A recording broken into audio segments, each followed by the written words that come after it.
Strong wind causing damage throughout Northern California today, and it is not done yet.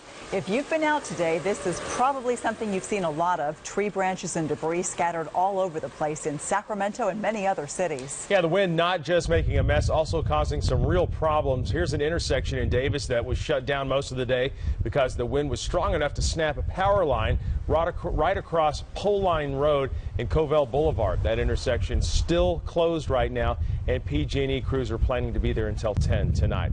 And then this, some scary moments at a high school in Stanislaus County. The wind sent a tree crashing down onto the school, even hitting a student.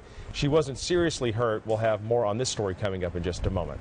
Meantime, let's show you the scene. This is near Davis, just southeast of Davis in Yolo County. That is a greenhouse down there with the tarp just blowing around, clearly part of it ripped off by the wind.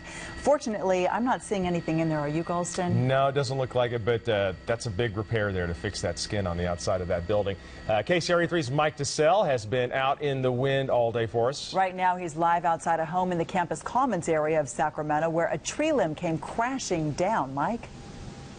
Yeah, another impact. In fact, take a look. You'll see this is a tree limb right here. This limb, it's attached to that tree way back there, and look at where it fell. Right onto the edge of the roof of this home, right here, right outside the front door. The homeowner was home at the time, and you know what? This is just one of the many impacts we saw with today's wind. Blowing, falling, fire, power outages, smashed roofs, smothered cars, damage. These are all the wind-related impacts we ran across today just in and around downtown Sacramento. Crazy out here. I've never really been in any wind like this. On 42nd Street, firefighters say wind snapped a power line running through trees. Embers flew. The transformer blew, and next thing my garage is on fire. Homeowner Jeff Stoll says he was lucky firefighters got here so quickly.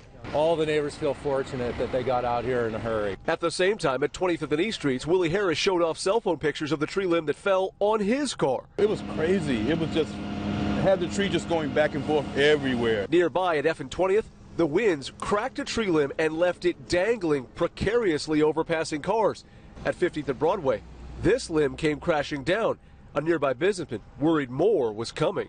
Pretty blowing, and you can see that this one's ready to fall too. So you're concerned the rest of the tree could go That's down. right. And it wasn't just what you could see that proved the impacts of today's winds. It was also how it made some of us, like me, feel. If you got allergies, don't come out. Don't come out. If you got allergies, you're going to be sneezing quite a bit today.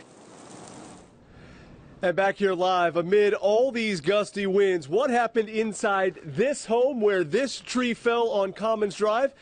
Well, you kind of just have to see it to believe it. I'll have that part of this story involving that homeowner right there coming up tonight at 6. Live in Sacramento, Mike DeSalle, KCRA 3 reports. Looks like she was getting a preview just now. Mike, thank you.